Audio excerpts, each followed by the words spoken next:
Pada kesempatan Ahad keempat di bulan Januari dan Ahad pertama di bulan Ramadan, kajian subuh kali ini bersama guru kita Al-Mukarram Al-Ustaz Umar Faruk LCMH dengan pembahasan Sirah Nabawiyah dengan tema Fathul Makkah.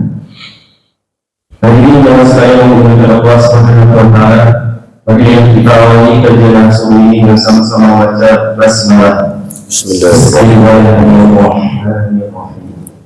Hari ini dengan saya berbahagia pada kesempatan ini pada guru kami persilakan menyampaikan kepada masyhur. Bismillahirrahmanirrahim. Assalamualaikum warahmatullahi wabarakatuh. Alhamdulillahi rabbil alamin. Alhamdulillahilladzi ja'ala shahra ramadana shahra as-siyam wal qiyam wa anzala fihi al-Qur'ana hudan lin-nasi wa bayyinatin minal huda wal furqan. Asyhadu an la ilaha illallah wahdahu la syarika lah wa asyhadu anna Muhammadan abduhu wa rasuluhu la nabiyya ba'dah. Allahumma salli wa sallim wa barik ala sayyidina wa habibina wa qudwatina wa qurrati a'yunina Muhammad sallallahu alaihi wasallam wa ala alihi wa ashabihi ajma'in. Subhanaka la ilma lana illa ma 'allamtana innaka antal alimul hakim. Rabbi shrah li sadri wa yassir li amri wahlul 'uqdatam min lisani yafqahu qawli. Para hadirin dan hadirat, shaimin shaimat, jamaah salat subuh masjid apa? Baitus Salam yang dimuliakan Allah. Alhamdulillah, marilah kita berbanyak syukur kepada Allah Subhanahu wa Ta'ala atas segala nikmat karunia yang selalu Allah limpahkan kepada kita.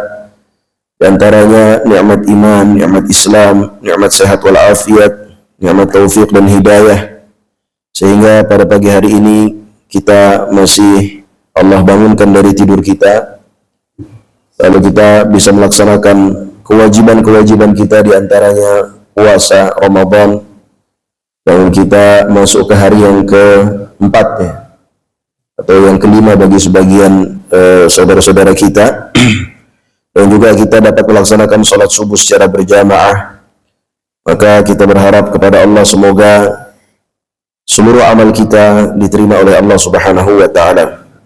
Salawat dan salam tak lupa kita haturkan kepada Nabi kita Nabi Muhammad sallallahu alaihi wasallam, juga kepada para keluarga beliau, para sahabat beliau, dan kepada seluruh pengikut beliau, dan semoga kita istiqamah untuk mengikuti ajaran-ajaran beliau. Hadirin yang dimuliakan Allah, melanjutkan kajian Sirah Nabawiyah yang dimana pada pertemuan yang terakhir kita sudah membahas tentang perang Mu'tah. Ya, satu perang yang besar yang dipimpin oleh utusan-utusan Rasulullah sallallahu alaihi wasallam, 3 orang sahabat beliau yang ketiga-tiganya syahid, lalu digantikan oleh Khalid bin Walid yang mengatur ulang strategi sehingga kaum muslimin berhasil selamat ya, karena jumlah mereka pada saat itu kurang lebih 3.000 melawan 200.000 pasukan Romawi. Maka pada pagi hari ini kita akan melanjutkan pembahasan Sirah Nabawiyah, dan kita akan membahas tentang satu perang yang sangat agung, yaitu Ghazwatu Fathi Makkah, peperangan Fathu Makkah, penaklukan kota Makkah, yang dimana peperangan ini terjadi pada bulan Ramadan. Jadi pas ini momennya, momen Ramadan pada tahun 8 Hijrah ya. Hadirin yang dimuliakan Allah, Fathu Makkah atau penaklukan kota Makkah adalah satu peristiwa yang sangat agung, karena ini menjadi titik balik ya, titik balik kedua setelah perjanjian Hudaybiyah ya. Ketika Rasulullah berdakwah di Makkah, beliau disiksa, disudutkan, sehingga Allah mengizinkan beliau untuk berhijrah ke Makkah. Di Makkah beliau mendapatkan pendukung ya. Ini menjadi titik balik yang pertama, hijrah. Lalu titik balik yang kedua ketika terjadi perjanjian Hudaybiyah, ya, di mana salah satu poinnya adalah genjatan senjata selama 10 tahun, sehingga katanya genjatan senjata antara Rasulullah dengan orang-orang Quraisy, sehingga masa tersebut beliau bisa gunakan untuk mengirimkan surat kepada para raja, mendakwahkan mereka untuk masuk Islam, dan juga mendakwahkan kabilah-kabilah Arab yang lain untuk masuk Islam. Lalu terjadilah Fathu Makkah ini menjadi titik balik ketiga, karena Quraisy berhasil ditaklukkan dengan kota Makkah, jatuh ke tangan Rasulullah sallallahu alaihi wasallam. Hadirin yang dimuliakan Allah, Fathu Makkah ini diisyaratkan dalam beberapa ayat, di antaranya surat An-Nasr, "Idza jaa nasrullahi wal fath." Jika telah datang pertolongan Allah dan juga fath, kemenangan. Fath ini secara bahasa artinya atau asal katanya dari kata kerja fataha yaftahu, artinya membuka. Ya, dikatakan fath karena ketika umat Islam datang ke sana, ke Makkah, maka beliau akan membuka, begitu ya, membuka negeri tersebut dari kegelapan menuju cahaya yang terang benderang, dari satu sistem yang penuh dengan kezaliman, yang kuat yang menang, yang kalah ditindas, kepada sistem yang penuh dengan keadilan, ya, kesetaraan, semua mendapatkan hak yang sama, dan begitu seterusnya. Maka disebut dengan fath. Jadi diantaranya surat An-Nasr, "Idza jaa nasrullahi wal fath wa ra'aitan nasa yadkhuluna fi dinillahi afwaja." Dan engkau melihat manusia yadkhuluna, masuk ke dalam agama Islam secara berbondong-bondong. Fasabbih bihamdi rabbika wastaghfirhu, maka sucikanlah Tuhanmu dan mintalah ampunan kepadanya, innahu kana tawwaba, ya, sesungguhnya Allah itu maha penerima taubat. Juga disebutkan dalam ayat yang lain seperti surat Al-Hadid ayat 10, ya, la yastawi minkum man anfaqa min qabli al-fathi wa qatal. Tidak sama antara kalian yang berinfak sebelum Fathu Makkah dan berperang sebelum Fathu Makkah dengan orang-orang yang berinfak dan berperangnya setelah Fathu Makkah. Orang yang berinfak dan berperangnya sebelum Fathu Makkah itu lebih banyak pahalanya, lebih besar pahalanya di sisi Allah Subhanahu wa taala. Wa kullu wa'adallahu al-husna, dan kedua-duanya Allah janjikan kebaikan. Baik orang Islam yang berinfak dan berperang sebelum Fathu Makkah maupun yang setelah Fathu Makkah. Tapi yang sebelum Fathu Makkah ini yang lebih besar pahalanya. Kenapa? Karena umat Islam pada saat itu masih berada di bawah tekanan. Berbeda dengan setelah Fathu Makkah, yang dimana umat Islam pada saat itu sudah mengalami kejayaannya atau sampai kepada kejayaannya. Hadirin yang dimuliakan Allah, tentu setiap peperangan dalam Islam itu ada sebabnya. Dan ini sering saya sampaikan berulang-ulang, ya. Islam itu, kalau kita pun membahas sirah nabawiyah dan banyak sekali peperangan-peperangan yang terjadi, itu bukan dalam arti Islam ingin melakukan eksploitasi. Jadi perang dalam Islam ini bukan dalam tujuan eksploitasi, ya, atau menjajah, menguasai satu negeri, merampas sumber daya alamnya. Bukan itu yang dimaksud, bukan itu yang diinginkan oleh Islam. Makanya dalam peperangan-peperangan Islam itu pasti ada sebabnya. Wabil khusus yang terjadi di zaman Rasulullah sallallahu alaihi wasallam. Ya, terjadi Fathu Makkah ini karena orang-orang, jadi begini, ketika perjanjian Hudaybiyah ada satu poin di mana mereka antara kaum muslimin dan orang-orang Quraisy yang mereka menyepakati genjatan senjata selama 10 tahun. Ya, Hudaybiyah ini kan perjanjian Hudaybiyah terjadi pada tahun 6 Hijriah. Ya, tapi ternyata dalam perjanjian Hudaybiyah tersebut juga ada klausul bahwa kabilah manapun yang bersekutu dengan Quraisy maka ikut dalam perjanjian tersebut. Dan kabilah manapun yang bersekutu dengan kaum muslimin maka mereka ikut dalam perjanjian tersebut. Artinya kabilah-kabilah yang bersekutu baik dengan Quraisy maupun dengan kaum muslimin, mereka juga tidak boleh diserang. Gitu ya, ikut dalam perjanjian Hudaybiyah. Nah, pada saat itu ada dua kabilah. Yang satu kabilah Bani Bakar yang mereka bersekutu dengan orang-orang Quraisy. Satu lagi Bani Khuza'ah, mereka bersekutu dengan kaum muslimin. Artinya Bani Bakar dan Bani Khuza'ah ya masuk dalam perjanjian. Ya, mereka Bani Bakar tidak boleh diserang oleh kaum muslimin, tidak boleh diserang juga oleh Bani Khuza'ah karena mereka sekutunya orang Quraisy. Bani Khuza'ah juga tidak boleh diserang oleh Bani Bakar dan tidak boleh diserang oleh Quraisy karena mereka sekutunya kaum muslimin. Tapi ternyata terjadi pengkhianatan di mana Bani Bakar ini ya melanggar perjanjian dan menyerang Bani Khuza'ah pada malam hari. Ya, bahkan mereka mengatakan ayo kita gunakan kesempatan ini terjemah bebas ya pada malam hari, dan Muhammad tidak tahu apa yang terjadi. Ma ya'lamu bina Muhammad wa hadzal lail wa ma yarana ahad. Ya, Muhammad tidak tahu ini malam hari dan tidak ada satupun yang melihat kita. Karena memang kalau kita mundur ke belakang antara Bani Bakar dengan Bani Khuza'ah juga ada perselisihan sejak lama. Ya, mereka saling berperang antara satu dengan yang lainnya. Ya, ketika terjadi perjanjian ini harusnya mereka melakukan gencatan senjata juga minimal selama 10 tahun. Tapi ternyata Bani Bakar yang bersekutu dengan Quraisy melanggar perjanjian tersebut ya.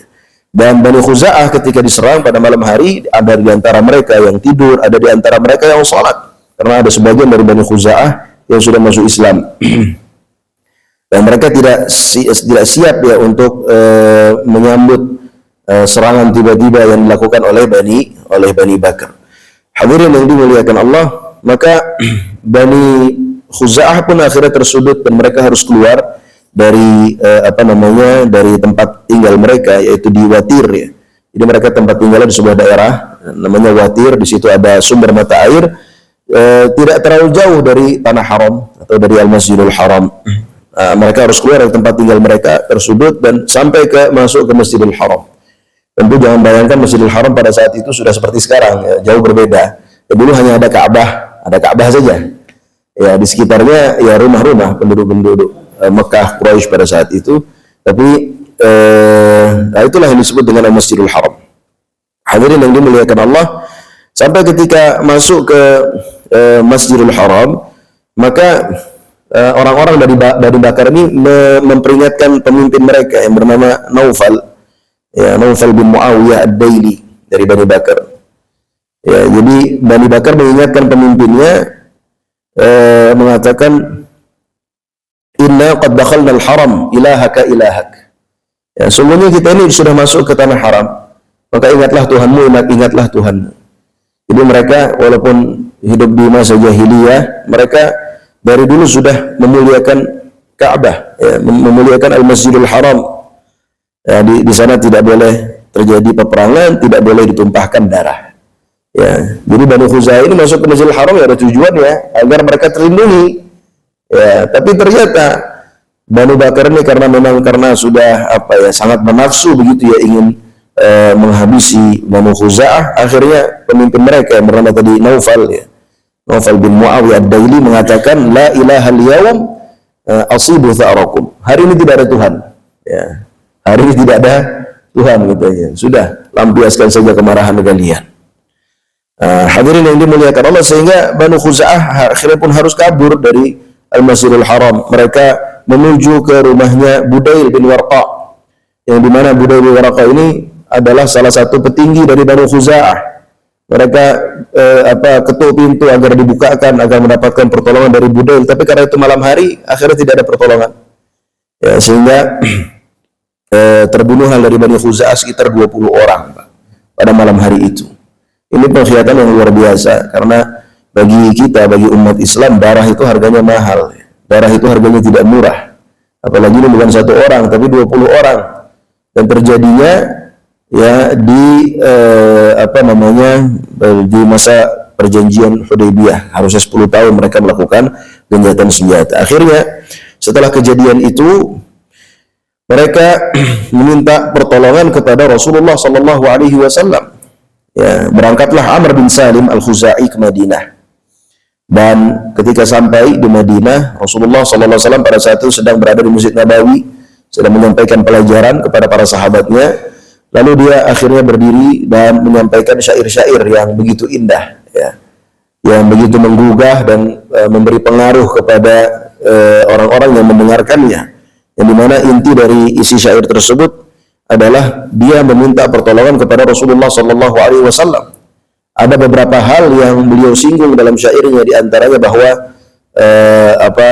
nenek moyang mereka Khuza'ah itu sudah lama bekerja sama dengan nenek moyang Rasulullah Sallallahu Alaihi Wasallam, ya. Lalu juga dari sisi kerjasama, dari sisi kekeluargaan mereka juga memiliki kekeluargaan. Karena Abdu Manaf, Muhammad bin Abdullah bin Abdul Muttalib bin Abdi Manaf. Abdi Manaf itu punya istrinya dari Bani Khuza'ah. Ya, hal itu disinggung oleh Amr bin Salim al-Khuzai ketika dia meminta pertolongan kepada Rasulullah Sallallahu Alaihi Wasallam.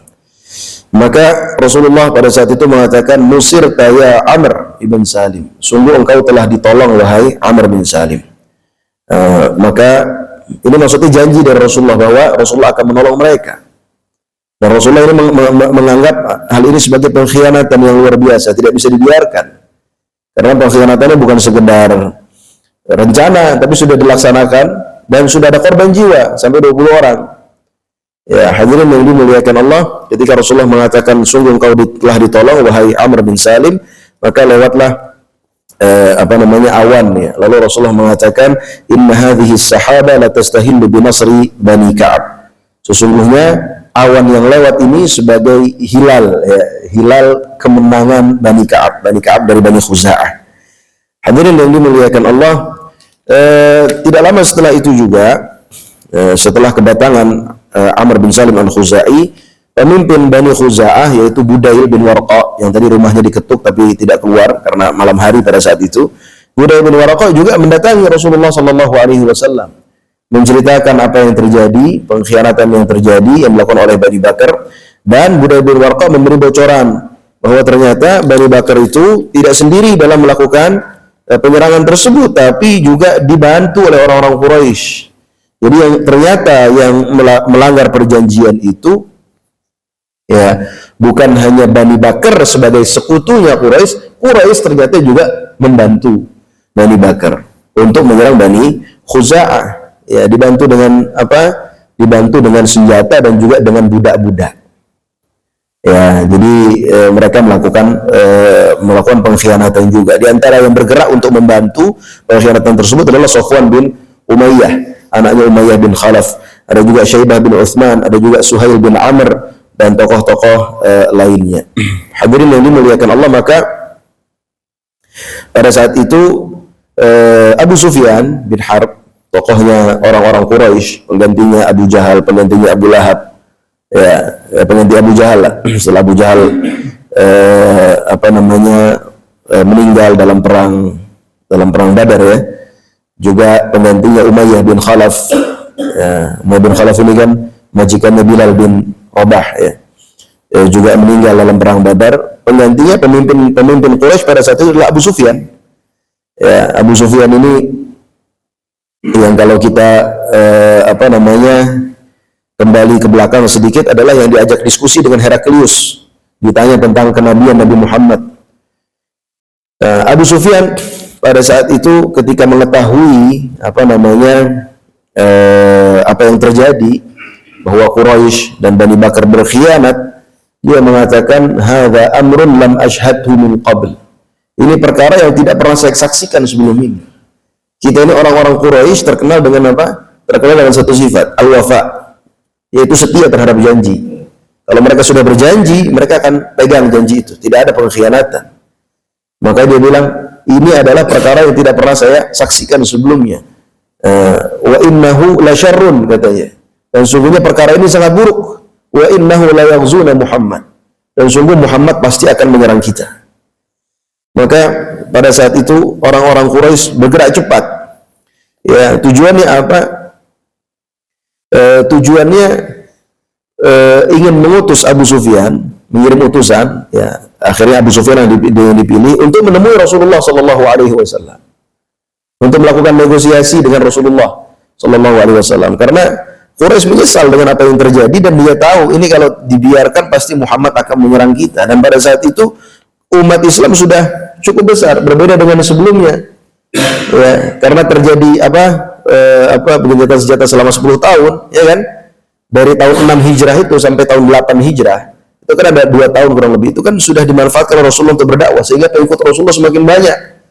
Ya, kalau ketika perjanjian Hudaybiyah Rasulullah berangkat ke Mekah hanya membawa sekitar 1.500 orang, gitu ya. Itu kan tapi tidak semua kaum muslimin. Kaum muslimin yang ada di Madinah mungkin 2.000, 3.000. Jadi jumlah umat Islam pada saat itu baru sekitar 3.000 atau 4.000 orang tahun 6 Hijrah. Tahun 8 Hijrah, ini ketika Fathu Makkah, Rasulullah sudah membawa 10.000 pasukan.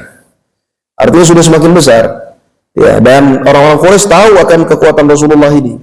Makanya mereka sangat menyesal. Ini kalau dibiarkan pasti pasti Muhammad akan menyerang kita. Maka berangkatlah Abu Sufyan ya ke Madinah untuk untuk melakukan negosiasi dengan Rasulullah sekaligus memperbaharui perjanjian, gitu ya. Nah, sampai mereka di sebuah tempat, ternyata mereka kelompoknya Abu Sufyan dan beberapa teman-temannya itu ketemu dengan Budail bin Warqa yang baru pulang dari Madinah. Jadi Abu Sufyan berangkat dari Mekah mau ke Madinah, Budail bin Warqa yang baru ngadu ke Rasulullah tadi pulang dari Madinah ke Mekah. Di sebuah tempat mereka ketemu. Ya, di sebuah tempat mereka ketemu. Lalu Abu Sufyan bertanya. Abu Sufyan bergumam dalam hatinya, ini kalau Budail ternyata sudah ngadu ke Rasulullah, habislah kita. Kata Abu Sufyan. Akhirnya Abu Sufyan ingin memastikan, Budail engkau dari mana? Kau dan kawan-kawanmu dari mana? Budail pada saat itu tidak menjawab dengan jujur. Dia mengatakan, ya kami hanya lewat sini saja. Kami hanya lewat sini saja. Katanya. Lalu Abu Sufyan bertanya lagi, apakah engkau baru bertemu dengan Muhammad? Kata Budail, tidak. Kita tidak menemui Muhammad. Tapi Abu Sufyan tak percaya. Ya, dia sudah curiga. Nggak mungkin lah ini, ngapain ujung-ujung ada di sini? Sedangkan kaumnya baru dibantai 20 orang meninggal dari kaumnya kan. Pasti dia melakukan sesuatu. Pasti dia ngadu kepada sekutunya, yaitu Rasulullah. Ya, maka hadirin yang dimuliakan Allah, Abu Sufyan pada saat itu mengatakan kepada kawan-kawannya, kalau Budail ini baru pulang dari Madinah, pasti onta yang dia tunggangi itu makan kurma Madinah. Ya, coba kalian cek itu tai ontanya, periksa ada nggak biji kurma Madinah. Dia periksalah, ternyata didapati biji kurma Madinah. Jadi mereka ya setiap hari makan kurma jadi faham, Pak. Kayak kita lah setiap hari makan beras bisa bedakan mana beras Cianjur, mana beras mana gitu kan. Kita tiap hari makan mangga bisa bedakan mana mangga dari ini, mana mangga Indramayu, mana mangga itu, kita bisa bedakan. Mereka juga bisa bedakan mana kurma Madinah, mana kurma dari daerah lain. Gitu ya. Diperiksa tainya, ketemulah biji kurma, kata Abu Sufyan, ini biji kurma Madinah. Berarti dia baru menghadap Muhammad. Celakalah kita. Gitu ya, kata Abu Sufyan. Berangkatlah mereka ke Madinah menemui Rasulullah sallallahu alaihi wasallam. Ya, di sini ada perbedaan riwayat. Ada yang mengatakan bahwa Abu Sufyan tidak bertemu dengan Rasulullah, hanya bertemu dengan sahabat-sahabat Abu Bakar, Umar dan seterusnya. Ada yang mengatakan Abu Sufyan bertemu dengan Rasulullah. Ya, kisah dia bertemu dengan Rasulullah sallallahu alaihi wasallam. Abu Sufyan berkata kepada Rasulullah, ini terjemah bebasnya, wahai Muhammad, marilah kita perbaharui perjanjian kita. Gitu ya. Lalu Rasulullah bertanya, emang ada apa? Kenapa kau jauh-jauh datang kemari? Perjanjian masih berlangsung. Ada apa? Ya, Rasulullah pura-pura tidak tahu, ya kan? Ya. Karena Rasulullah sudah tahu, karena sebelumnya sudah kedatangan 2 orang kan, Amr bin Salim dari Bani Khuza'ah dan juga Budail bin Warqa dari Bani Khuza'ah juga. Rasulullah pura-pura tidak tahu, tapi Abu Sufyan juga tidak mau jujur. Dia mengatakan tidak ada yang terjadi, hanya saya ingin memastikan bahwa perjanjian kita ya kan berjalan dengan baik dan kita akan selalu memegang perjanjian kita. Kata Abu Sufyan demikian. Rasulullah diam tidak menjawab karena Rasulullah tahu dia ini berbohong, ada yang disembunyikan. Ya, maka ketika Abu Sufyan tidak mendapatkan jawaban dari Rasulullah, ia datang menemui Abu Bakar. Ya. Ini kan mereka kenal semua, Pak. Mereka ini sama-sama orang Quraisy kan? Sama-sama orang Quraisy. Artinya satu nasab. Datang kepada Abu Bakar dan nego kepada Abu Bakar, wahai Abu Bakar, tolonglah engkau nego kepada Rasulullah ya, agar Rasulullah mau menerima permintaan kami, yaitu pembaharuan perjanjian. Gitu ya. Tapi Abu Bakar mengatakan, saya akan melaksanakan apa yang diperintahkan oleh Rasulullah. Ya. Lalu datanglah dia kepada Umar bin Al-Khattab. Intinya Abu Bakar menolaklah permintaan Abu Sufyan. Datang dia kepada Umar bin Al-Khattab. ya negosiasi, lalu Umar bahkan mengatakan kata-kata yang lebih tegas. Ya, dia mengatakan, "Ana asyfa'u lakum ila Rasulillah." Apakah saya akan menjadi negosiator kalian untuk Rasulullah? Kata Umar. "Fa wallahi law lam ajid illa dzur la jahadtukum bihi." Demi Allah, kalau saya tidak mendapatkan pasukan kecuali semut, niscaya saya akan perangi kalian walaupun dengan semut. Itu kata-kata Umar bin Al-Khattab. Jadi ternyata Umar juga menolak. Datanglah dia kepada Utsman, Utsman juga menolak. Datanglah dia kepada Ali, Ali juga menolak, tapi dengan kata-kata yang lembut. Ali menolaknya. Maka datanglah dia kepada Fatimah, anaknya Rasulullah, istrinya Ali bin Abi Thalib. Ternyata Fatimah juga menolak. Ya, lalu nego, mau nggak engkau bisikan Hasan, anaknya Ali dan Fatimah kan? Hasan cucunya Rasulullah, agar cucunya ini nego kepada Rasulullah. Nggak mau juga. Itu ya. Akhirnya pun dia bingung. Dia bingung dan akhirnya minta saran kepada Ali bin Abi Thalib. "Wahai Ali, saya sudah putus asa. Saya tidak tahu lagi apa yang harus saya lakukan." Maka kata Ali, "Ya sudah, engkau berdiri saja di hadapan manusia, lalu engkau sampaikan hajatmu. Setelah itu engkau segera pergi, ya, kembali ke negerimu, kembali ke Mekah." Akhirnya dia melakukan saran dari Ali bin Abi Thalib. Ya. Dia berdiri di tengah-tengah kota Madinah dan menyampaikan permintaan, tapi tidak ada satupun yang menjawab.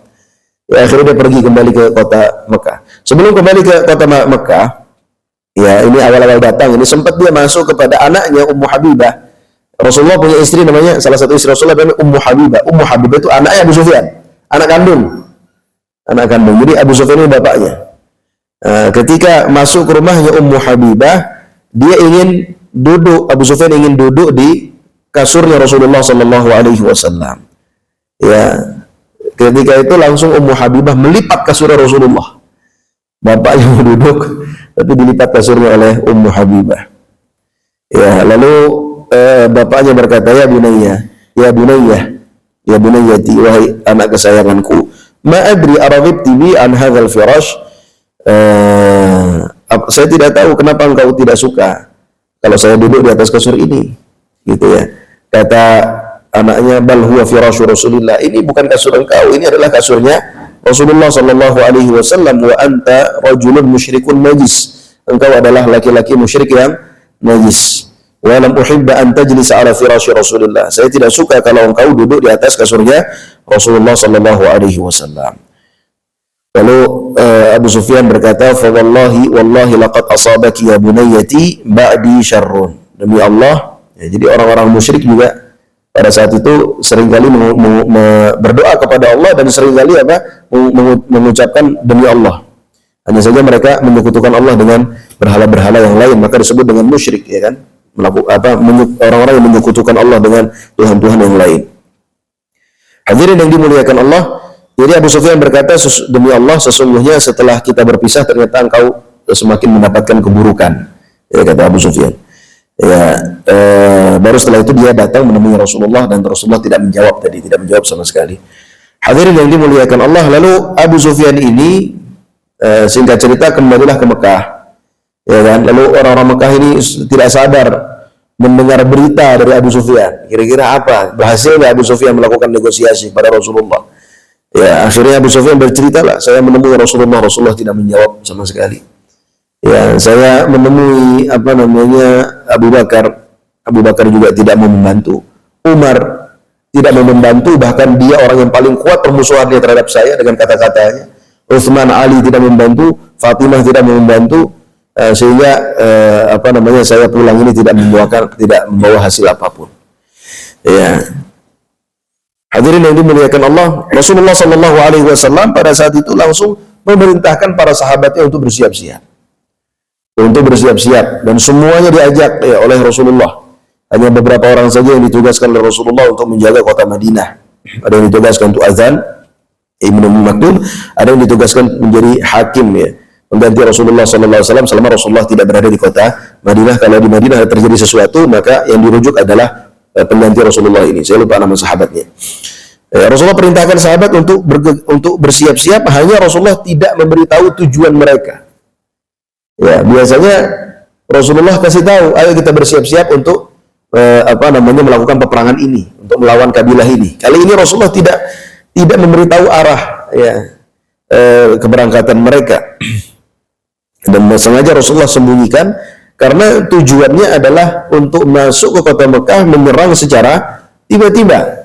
Ya, karena ini pengkhianatan. Kalau misalkan sampai orang-orang Quraisy mengetahui tentang rencana mereka, mungkin mereka akan kabur atau mereka akan bersiap-siap. Sehingga terjadi peperangan yang besar, sehingga rencana Rasulullah SAW pun bisa jadi gagal pada saat itu. Maka Rasulullah memerintahkan Aisyah untuk menyiapkan barang-barangnya. Masuklah Abu Bakar menemui anaknya Aisyah, ya kan?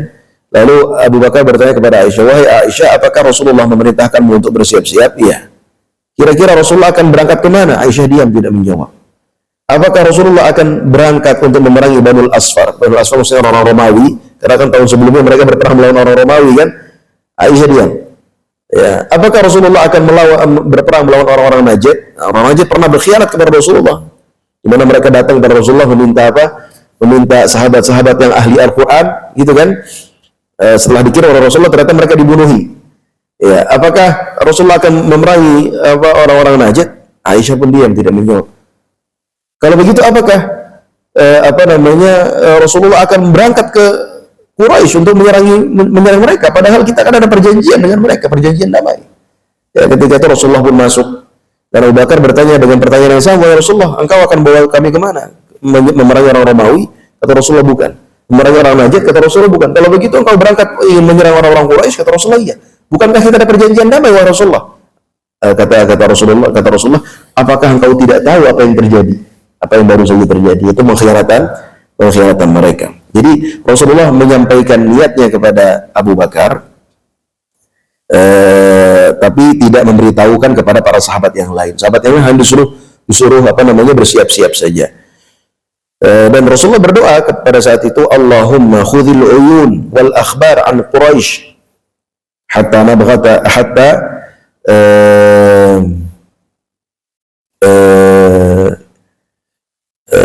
ya Allah, ambillah para mata-mata itu dan juga tahanlah berita dari orang-orang Quraisy sehingga kami bisa menyerang mereka secara tiba-tiba di negeri-negeri mereka."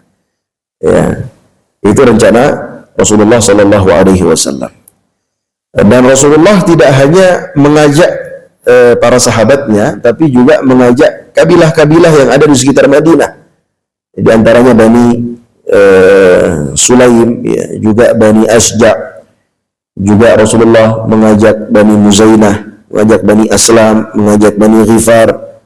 Ya, ada di antara mereka yang datang menemui Rasulullah di kota Madinah dengan pasukan, ada yang nyusul di tengah jalan baru bersatu dengan pasukan Rasulullah Shallallahu Alaihi Wasallam. Dan terkumpullah pada saat itu 10.000 pasukan. Ya, ini pasukan yang cukup besar kalau kita melihat peperangan-peperangan yang pernah dilakukan sebelumnya, yang hanya pasukannya hanya 300 perang Badar, ya kan, 3.000. Nah, ini sekarang 10.000. Ini pasukan yang cukup besar, ya. Dan ini tidak mudah Pak untuk membawa 10.000 orang itu, ya. 10.000 orang. Kalau kita, negara kita lah ingin berperang, membawa TNI, membawa 10.000 pasukan, itu kan logistiknya pasti luar biasa. Pasti logistiknya luar biasa. Dan persiapannya pasti luar biasa. Begitu juga Rasulullah, apalagi zaman dulu belum ada pesawat, ya. Mereka berangkat dengan jalan kaki atau dengan tunggangannya, dan setiap hari mereka harus makan, ya, pasti ada logistik yang dibawa yang banyak. Dan para ulama berbeda pendapat tentang kapan terjadinya, tapi intinya beliau mulai keluar itu pada tanggal 10 Ramadan. Gitu ya, ini disepakati. Jadi disepakati oleh para ulama keluarnya tanggal 10 Ramadan. Lalu masuk ke Madinah tanggal 19 Ramadan. Jadi Mekah Madinah ditempuh dalam perjalanan kurang lebih 9 hari. Ya. Ini agak lambat, biasanya 7 hari, kalau cepatnya 6 hari. Ini 9 hari ya, karena pasukan yang dibawa kan banyak. Biasanya kalau semakin banyak yang dibawa, semakin lambatlah pergerakan. Hanya saja mereka berbeda pendapat kapan terjadinya Fathu Makkah itu. Ada yang mengatakan tanggal 22, ada yang mengatakan tanggal 23, ada yang mengatakan tanggal 26, ada yang mengatakan tanggal 27, ada yang mengatakan tanggal 28, ada yang mengatakan tanggal 29 Ramadan. Ya, yang disepakati jadi tanggal berangkatnya dan tanggal sampai ke Mekahnya. Jadi sampai ke Mekah itu nanti ada pergerakan-pergerakan yang dilakukan oleh Rasulullah, baru peperangan atau Fatu Makkahnya itu yang dipresisi oleh para ulama. Hadirin yang dimuliakan Allah, di antara yang mendukung Rasulullah dengan prajurit yaitu Bani Muzainah yang kurang lebih menyumbangkan 1.000 pasukan. Juga Bani Sulaim menyumbang kurang lebih 1.700 pasukan, dan bani-bani lainnya ditambah sahabat-sahabat Rasulullah SAW, sehingga tadi terkumpullah 10.000. Sebelum berangkat ada satu kejadian yang menarik, ya, yaitu Hatib bin Abi Balta'ah, seorang sahabat Rasulullah yang mulia, yang termasuk ahlu Badr, orang yang ikut perang Badar. Dan ahlu Badr ini adalah sahabat-sahabat yang khusus yang telah diampuni dosa-dosanya oleh Rasulullah SAW, karena mereka lah yang pertama kali ya berperang di jalan Allah untuk melindungi kaum muslimin dari serangan orang-orang Quraisy. Ya, kalau tidak ada mereka mungkin umat Islam pada saat itu sudah binasa, karena jumlahnya sedikit sekali, hanya 300 orang melawan kurang lebih 1.000-an orang yang dikirim oleh Abu Jahal pada saat itu. Jadi Hatib bin Abi Balta'ah termasuk ahlu Badr. Tadi kan Rasulullah merahasiakan begitu ya kepergiannya dan memerintahkan para sahabat itu untuk merahasiakan, jangan sampai ada yang ngasih kabar ke Quraisy bahwa kita ini ingin menyerang mereka. Jangan ada yang ngasih kabar. Ya, tentu ini tidak mudah bagi para sahabat, wabil khusus bagi para muhajirin. Kenapa? Muhajirin kan asli Mekah, mereka pasti punya keluarga di Mekah. Ya, keluarga-keluarga yang belum beriman, ya kan? Ya, kerabat-kerabat mereka lah, mungkin sepupu mereka, mungkin paman-paman mereka, mungkin ponakan-ponakan mereka. Ya, tapi ternyata ada seorang sahabat yang tanda kutip pada saat itu berkhianat, begitu ya. Tapi diampuni setelahnya. Namanya Hatib bin Abi Balta'ah. Hatib bin Abi Balta'ah ini sahabat yang diutus oleh Rasulullah untuk di tahun ke-6 Hijriah itu diutus oleh Rasulullah untuk membawa surat ke salah satu raja.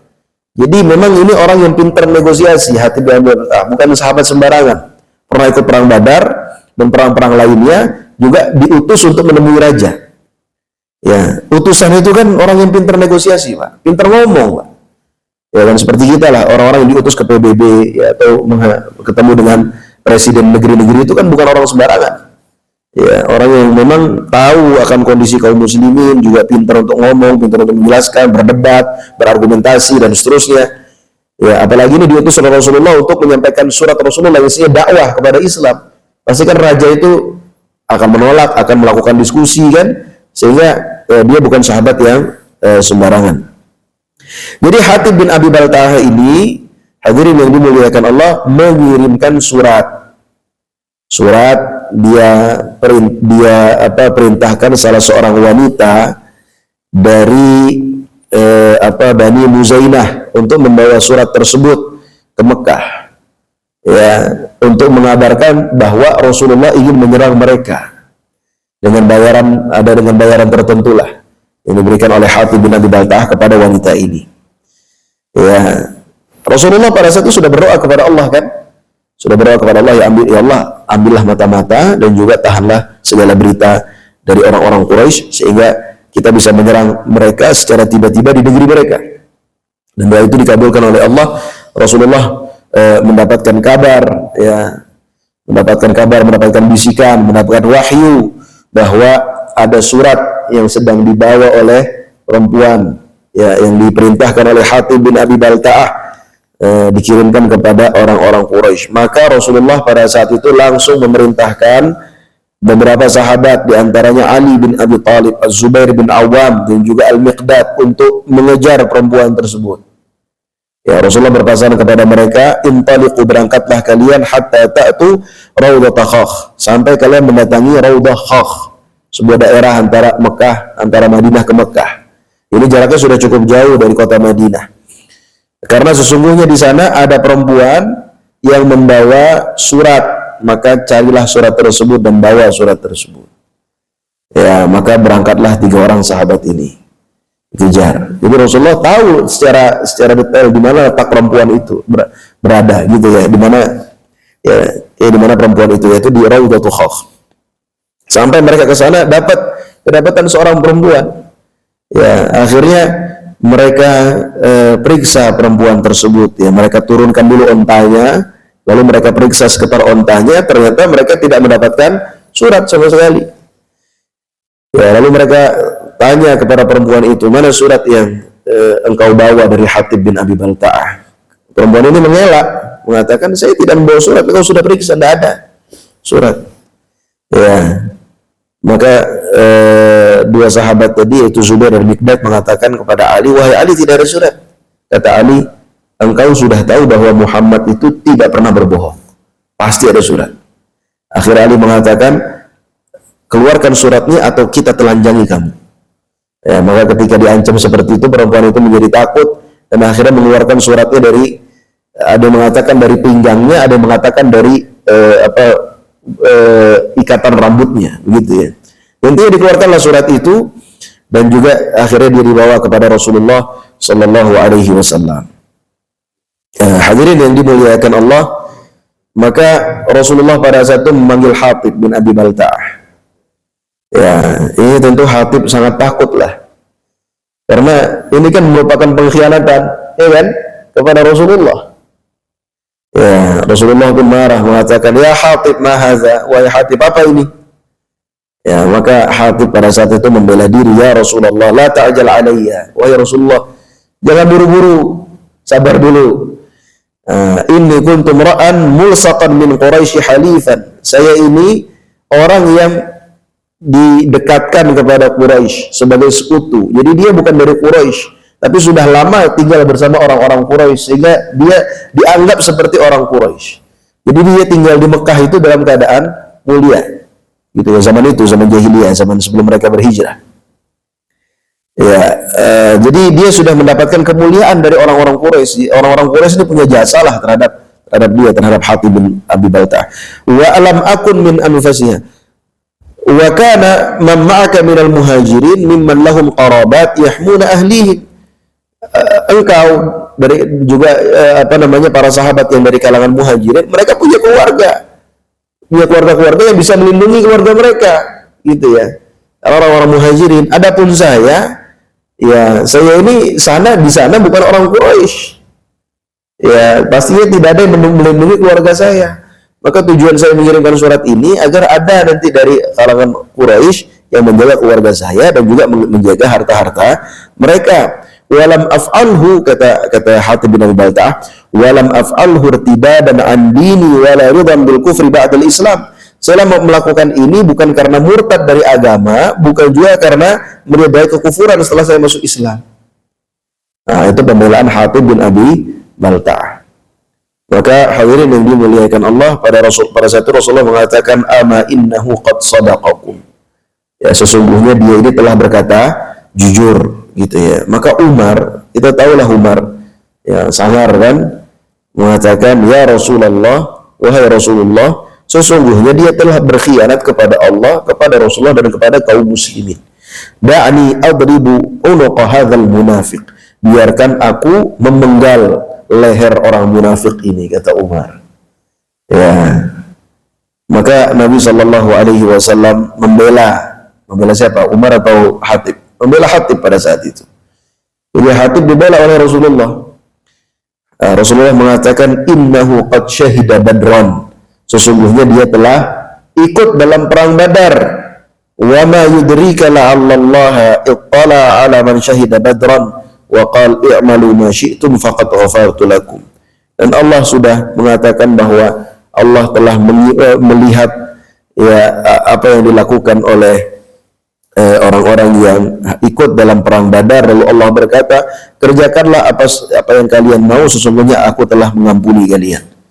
Gitu ya. Jadi ini kekhususan bagi para sahabat yang ikut perang Badar, bahwa mereka telah diampuni dosa-dosanya oleh Allah Subhanahu wa ta'ala. Maka pada saat itu Umar bin Al-Khattab pun akhirnya menangis dan berkata, Allahu wa rasuluhu a'lam. Allah dan Rasulnya yang lebih tahu.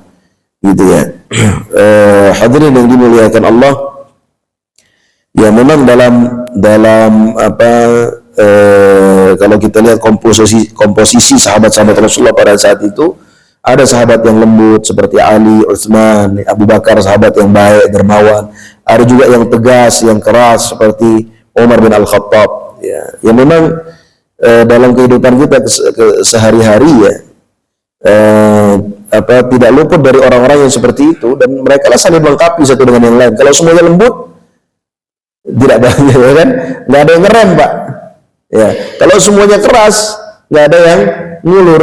Ya. Jadi tarik ulur ini kan penting, mobil khusus dalam perselisihan seperti ini. Ya kalau semuanya seperti Umar, mungkin dari penggal kepalanya Hatib bin Abi Balta'ah itu. Tapi kan tidak demikian, ada yang tarik, ada yang ulur, ada yang berusaha melihat dengan sudut pandang yang lain, ada yang melihat dengan cara yang lebih hikmah dan seterusnya. Ya, lalu setelah itu turunlah firman Allah ayat surat Al-Mumtahanah ayat 1, ya ayyuhalladzina amanu la tattakhidhu aduwwi wa aduwakum awliya. Ya, wahai orang beriman, jangan kau jadikan musuhku dan musuh kalian, orang-orang kafir, sebagai wali-wali, ya, sebagai pelindung, sebagai penolong. Karena tadi Hatib bin Abi Balta'ah ingin menjadikan orang-orang kafir sebagai pelindung, kan? Tulquna ilaihim bil mawaddah. Engkau mengungkapkan cinta kalian kepada mereka. Wa qad kafaru bima ja'akum minal haqq. Padahal mereka telah kafir terhadap al-haq, terhadap Islam. Yukhrijuna ar-rasula wa iyyakum, dan telah mengeluarkan Rasul dan mengeluarkan kalian juga dari kota Mekah. Antu'minu billahi rabbikum in kuntum kharajtum jihadan fi sabili wa ibtigha'a mardati. Kalian beriman kepada Allah Tuhan kalian jika kalian keluar untuk berjihad di jalanku dan mencari ridhaku. Ya, dan seterusnya. Ya, intinya turun setelah itu surat Al-Mumtahanah ayat yang pertama. Hadirin yang dimuliakan Allah, jadi Hatib bin Abi Balta'ah ini akhirnya diampuni oleh Rasulullah Sallallahu Alaihi Wasallam, dan Hatib ini ya sempat ada yang mengadu kepada Rasulullah, ya, budaknya datang kepada Rasulullah dan mengatakan, wahai Rasulullah, sesungguhnya Hatib telah berkhianat dan seterusnya, ingin masih memprovokasi gitu ya. Tapi ternyata Rasulullah ya masih memaafkan Hatib bin Abi Balta'ah, dan dia termasuk sahabat yang terbaik. Dan Rasulullah tadi menugaskan dua orang, ya. Yang pertama Abu Ruhum Kulthum bin Husain Al-Ghifari sebagai pengganti beliau, ya, di kota Madinah, dan juga menugaskan Ibnu Ummi Maktum untuk mengumandangkan azan di kota Madinah. Dan sebelum Rasulullah masuk ke kota Makkah, sebelum Rasulullah berangkat, itu beliau didatangi oleh dua orang dari Quraisy, ya, dan mereka ingin masuk Islam. Yang pertama adalah Abu Sufyan ibn al-Harith. Jadi bukan Abu Sufyan yang datang pertama itu, kalau itu namanya Abu Sufyan bin Harb. Ini Abu Sufyan bin Harith bin Abdul Muttalib. Jadi sepupunya Rasulullah Sallallahu Alaihi Wasallam, sama-sama cucunya Abdul Muttalib. Karena sepupu itu kan yang satu kakek dengan kita, kan namanya sepupu, kan. Jadi Abdul Muttalib punya anak banyak, di antaranya Abdullah punya anak Nabi Muhammad. Di antaranya Al-Harith nanti punya anak Abu Sufyan. Jadi Abu Sufyan bin Al-Harith bin Abdul Muttalib. Rasulullah Muhammad bin Abdullah bin Abdul Muttalib. Jadi sepupunya Rasulullah. Juga beliau kedatangan Abdullah bin Abi Umayyah ibn al-Mughirah. Ya, ini juga sepupunya Rasulullah Sallallahu Alaihi Wasallam. Kenapa? Karena ibunya dia, Abdullah bin Abi Umayyah, adalah Atikah. Ya, Atikah binti Abdul Muttalib. Ya, jadi sepupunya dari ibunya dia, ibunya Abdullah bin Abi Umayyah. Jadi dua-duanya ini sepupunya Rasulullah Sallallahu Alaihi Wasallam. Dan dua orang ini walaupun sepupu tapi sangat membenci Rasulullah. Yang satu Abu Sufyan atau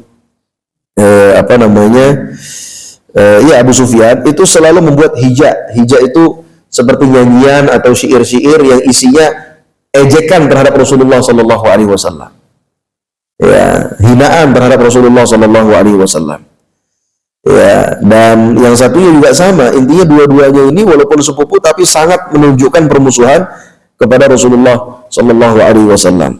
Maka dua orang ini ketika datang ke kota Madinah awalnya ditolak oleh Rasulullah Shallallahu Alaihi Wasallam, ya. Dan karena ditolak, akhirnya mereka melakukan lobby kepada Ummu Salamah, ya, karena Ummu Salamah juga masih saudara mereka. Ummu Salamah adalah istri Rasulullah Shallallahu Alaihi Wasallam. Akhirnya Ummu Salamah melobi kepada Rasulullah, gitu ya. Ummu Salamah mengatakan, jangan sampai dua saudaramu ini, ya, justru yang paling jauh nanti dari kamu. Kasihanilah dia. Kata Rasulullah, la hajata li fihima. Saya tidak butuh mereka berdua. Yang satu ini sudah menghina saya, yang satu sudah menunjukkan permusuhan yang begitu kuat kepada saya. Gitu ya. Jadi Rasulullah ini sakit hati kepada mereka. Kenapa? Karena mereka keluarga. Harusnya di Mekah melindungi Rasulullah, paling enggak karena kekeluargaan lah. Tapi ternyata justru mereka ikut memusuhi Rasulullah. Ya, jadi ini menunjukkan bahwa Rasulullah juga manusia, ada punya hati, ada sisi-sisi kemanusiaannya. Begitu ya. Pada saat itu akhirnya Abu Sufyan yang datang bersama anaknya mengatakan, kalau begitu, kalau engkau tidak mau terima saya akan bawa anak saya yang bernama Ja'far untuk pergi ke padang pasir, lalu biarkan aku mati dan anakku di sana karena kelaparan atau kehausan. Maka pada saat itu Rasulullah akhirnya kasihan terhadap mereka dan menerima Islam mereka. Ya, hadirin yang dimuliakan Allah, masih panjang kisahnya. Ya, nanti bagaimana Rasulullah masuk ke Mekah dan apa yang terjadi di kota Mekah, begitu ya. Tapi kita akan ambil pelajaran nanti. Insya Allah kita akan lanjutkan kisahnya di pertemuan-pertemuan berikutnya. Tapi banyak sekali pelajaran ya yang bisa kita ambil dari dari kisah ini. Di antaranya adalah ya nanti lebih banyak lagi di akhir sebenarnya, ketika Rasulullah masuk ke Mekah dan bagaimana perlakuan beliau terhadap orang-orang Quraisy yang begitu bijaksana, ya. Tapi dari yang sudah kita bahas ini, di antara pelajaran yang bisa kita ambil adalah bagaimana orang-orang Quraisy itu dikenal dengan kesetiaan mereka terhadap janji. Jadi kalau sudah mereka berjanji, itu mereka tidak melanggarnya. Ini baru mereka melakukan pelanggaran. Berbeda dengan orang-orang Yahudi. Kalau orang Yahudi memang tabiatnya adalah suka melanggar janji, ya. Dan juga pelajaran-pelajaran lain yang bisa kita ambil, ya. Ini mungkin yang bisa saya sampaikan pada kesempatan pagi hari ini, ya, karena waktu membatasi kita. Sebelum tutup mungkin kalau ada pertanyaan. Waalaikumsalam warahmatullahi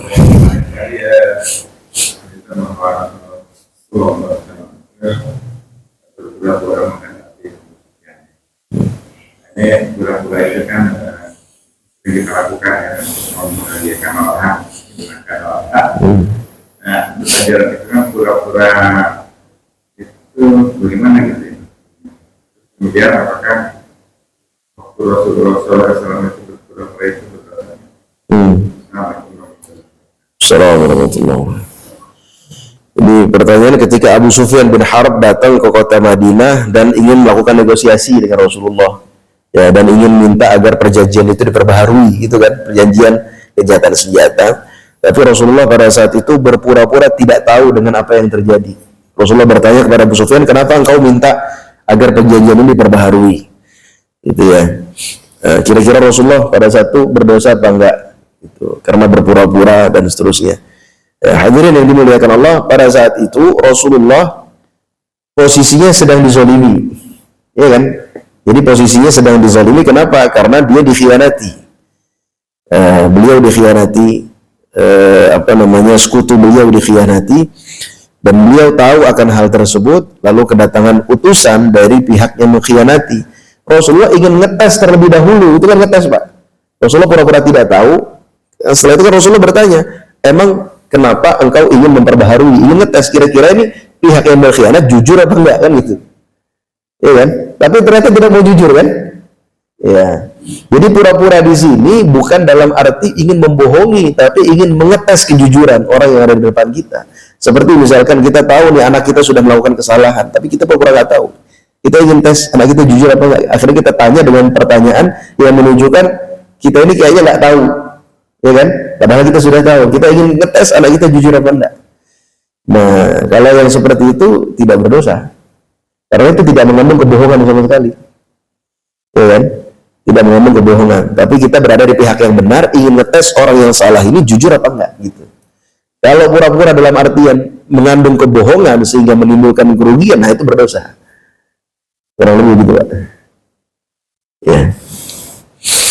Baik, ada lagi yang berkaitan dengan syarat yang dua itu katanya. Jadi sama kita berdoa kepada Allah Subhanahu wa Ta'ala. Al-Fatihah. A'udzu billahi minasyaitonir rajim. Bismillahirrahmanirrahim. Alhamdulillah rabbil alamin. صراط الذين أنعمت عليهم غير المغضوب عليهم. بسم الله الرحمن الرحيم. الحمد لله رب العالمين حمدا يوافي نعمه ويكافئ مزيده. الله يا ربنا لك الحمد كما ينبغي لجلال وجهك الكريم وعظيم سلطانك. اللهم صل على سيدنا محمد وعلى آل سيدنا محمد. ربنا اغفر لنا ولوالدينا وارحمهم كما ربونا صغارا. ربنا هب لنا من أزواجنا وذرياتنا قرة أعين واجعلنا للمتقين إماما. رب اجعلني مقيم الصلاة ومن ذريتي ربنا وتقبل دعاء.